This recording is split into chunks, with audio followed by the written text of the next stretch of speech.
Friends, அஸ்ஸலாமு அலைக்கும். Welcome to our Jahana's cooking. நம்ம சேனலில் இன்றைக்கி சூப்பரான டேஸ்டான உங்கள் எல்லாத்துக்கும் ரொம்ப பிடித்தமான கேரளா ஸ்டைல் கொடம்புளி போட்டு மத்தி மீன் குழம்பு எப்படி செய்கிறதுன்னு வாங்க வீடியோக்குள்ளே போய் செய்ய ஆரம்பிக்கலாம் ஃப்ரெண்ட்ஸ்.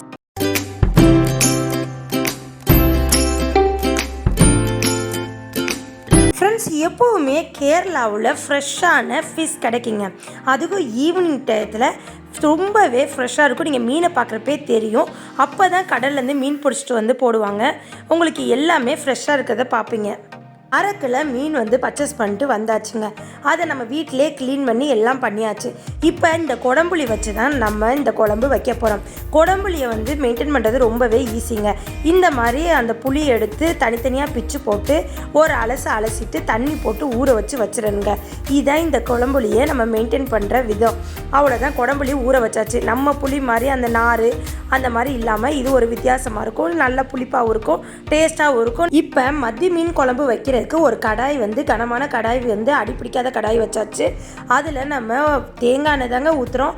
4லேருந்து 5 டீஸ்பூனுக்கு தேங்காய் எண்ணெய் ஊற்றிட்டு கடுகு கொஞ்சோண்டு வெடிக்க போட்டுறணும். நல்லா கடுகு வெடித்ததுக்கப்புறம் வெந்தயத்தை போட்டுடணும். வெந்தயம் லைட்டாக செவந்ததுக்கப்புறம் நம்ம வெங்காயம் நறுக்கி வச்சுருக்கோம்ல, சின்ன வெங்காயம் ஒரு கிட்டத்தட்ட 15லேருந்து 20 அதில் குட்டி குட்டியாக சாப் பண்ணி வச்சுருக்கோம்.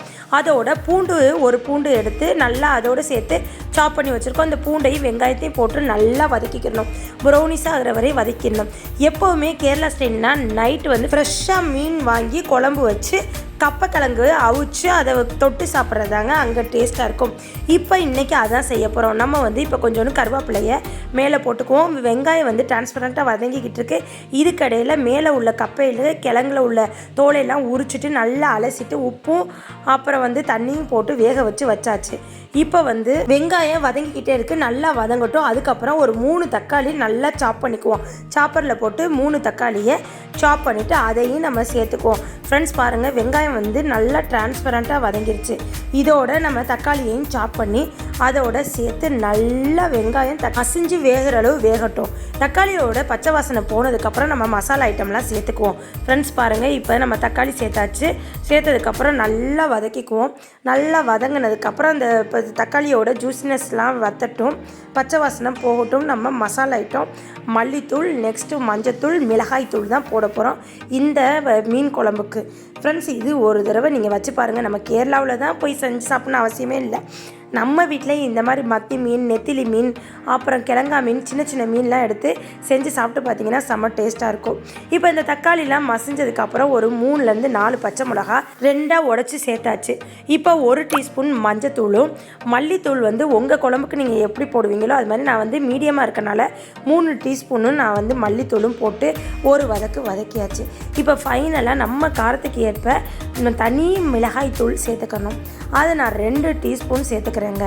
ஃப்ரெண்ட்ஸ் பாருங்கள், இந்த அளவு நான் சேர்த்துக்கிறேன். உங்கள் காரத்துக்கு தகுந்த மாதிரி நீங்கள் சேர்த்துக்கோங்க. இப்போ இதுவரையும் மஞ்சத்தூள், அப்புறம் மல்லித்தூள், மிளகாய்த்தூள் சேர்த்துருக்கோம்.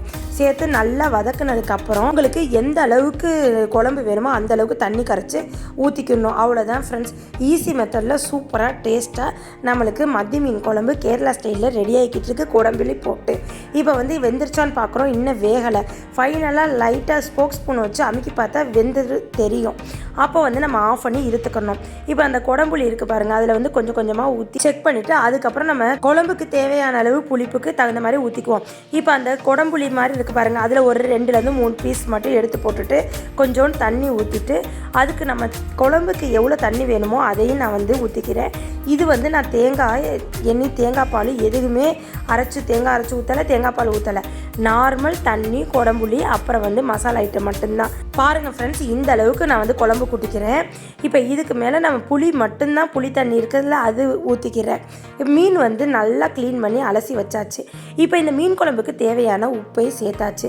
நல்லா கொதிச்சதுக்கப்புறம் எண்ணெய் படந்ததுக்கப்புறம் நம்ம மீனெல்லாம் எடுத்து போட்டுக்குவோம். மீன் போட்டதுக்கப்புறம் ஒரு கொதி 5 நிமிஷம் லோ ஃப்ளேமில் இருந்து கொதிச்சாலே போதும். சீக்கிரமே மத்தி மீன் வெந்துடும். கேரளாண்டாலே ஓவராக எல்லாருமே மத்தி மீன் யூஸ் பண்ணுவாங்க. இதில் அதிக ரத்த சத்து கூட நம்மளுக்கு உடம்புக்கு நல்லது. முள்ளாக இருக்கும், ஆனால் குழந்தைங்களுக்கு கிட்ஸுங்களுக்கெல்லாம் ரொம்பவே நல்லதுங்க. இப்போ கொஞ்சம் உப்பு பத்தலை, அதனால் கொஞ்சம் உப்பு போட்டுக்கிட்டேன். இப்போ குழம்பை குடிச்சு பார்க்குறப்ப நல்லா டேஸ்ட்டாக சூப்பராக இருக்குது. இப்போ பாருங்கள், ஓப்பன் பண்ணி பார்த்தோம், நல்லா கொதிக்குது. அந்த குழம்போட பச்சை வாசனை போய் குழம்புல மேலே வந்து எண்ணெய் மிதக்கிற அளவு நம்ம வேக வச்சுக்குவோம். மூடி போட்டு லோ ஃப்ளேமில் வச்சு கொதிக்க விடுங்க ஃப்ரெண்ட்ஸ். இப்போ வீடே கமண்டா அந்த குடம்புளிக்கும் அந்த மத்தி மீனுக்கும் வாசமான சூப்பராக இருக்குங்க. இன்றைக்கி ஃப்ரைடே ஸ்பெஷல் எங்கள் வீட்டில் குடம்புளி போட்ட மத்தி மீன் குழம்பும் அப்புறம் வந்து கப்பக்கிழங்கும் தான் பிரேக்ஃபாஸ்ட்டுக்கு. செம்ம டேஸ்ட்டாக இருக்குது. குழம்பு குடிச்சு பார்த்தேன். இப்போ லைட்டாக வந்து எண்ணெயெல்லாம் பிரிஞ்சு வந்துருச்சு. இன்னும் ஒரு 2 நிமிஷத்தில் நம்ம மீன் குழம்ப ஆஃப் பண்ணிடுவோம் ஃப்ரெண்ட்ஸ் பாருங்கள், இப்போ நல்லாவே மீன் குழம்பு கொதிச்சு நல்ல மணமாகவும் இருக்குது. கப்பக்கிழங்கு வெந்துருச்சான்னு பார்ப்போம் ஃப்ரெண்ட்ஸ். இப்போ கப்பக்கிழங்கு ஃபோர்க்கில் குத்தி பார்க்குறப்ப நல்லா இறங்குது, வெந்துருச்சு. அப்போ கப்பக்கிழங்கை நான் அமர்த்தி அந்த தண்ணியெல்லாம் இருத்துக்கிறேன். அவ்வளோதான் ஃப்ரெண்ட்ஸ், மீன் குழம்பையும் அமர்த்தி வச்சாச்சு. இப்போ நம்ம பவுலில் மாற்றியாச்சு ஃப்ரெண்ட்ஸ். அந்த குழம்பு பார்க்க எவ்வளோ அழகாக இருக்குன்னு பாருங்களேன். மத்தி மீன் குழம்பு அந்த எவ்வளோ அழகு இருக்கோ பார்க்க, டேஸ்ட்டும் அல்டிமேட்டாக இருந்துச்சு ஃப்ரெண்ட்ஸ். இப்போ கப்பக்கிழங்கு பரோட்டா அப்புறம் இந்த மத்தி மீன் குழம்பை வச்சு ஊற்றி சாப்பிட்றப்ப சூப்பர் டேஸ்ட்டுங்க.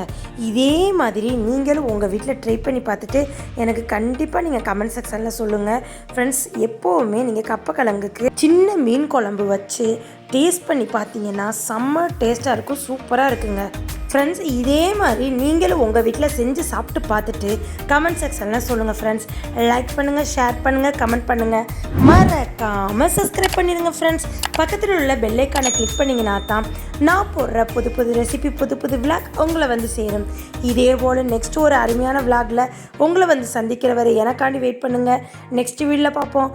தேங்க்யூ மக்களே. அஸ்ஸலாமு அலைக்கும். பாய்.